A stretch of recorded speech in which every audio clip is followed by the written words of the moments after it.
تجربه 5 سال کار متوالی من در زمینه آجیل خشکبار.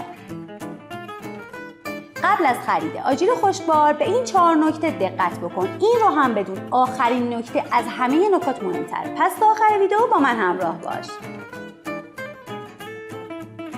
اولین نکته رنگ آجیله. رنگ آجیل تفت خورده نباید زیاد پررنگ باشه. اگه کم رنگ بود هیچ اشکالی نداره ها، اما اگر پررنگ بود و زیادی به زردی میزد مطمئن باش از رنگ‌های غیر مجاز استفاده شده.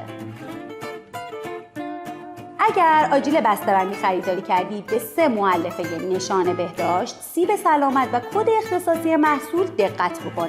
اگر این 3 مؤلفه رو داشته باشه شما مطمئن هستی که از استانداردهای سازمان غذا و دارو سربلند بیرون اومده.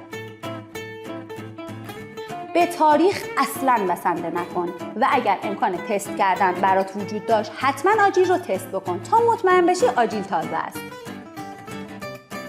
و آخرین و مهمترین نکته در زمینه آجیل خشکبار این هستش که آجیل خشکبار تو از یک شرکت ثبتی خریداری بکن، چون مطمئنی که شرکت‌های ثبتی از مواد خطرناک مثل رنگ‌های غیر بهداشتی، نمک‌های غیر بهداشتی و آبخندون استفاده نمی‌کنن و سلامتیت رو تضمین می‌کنن.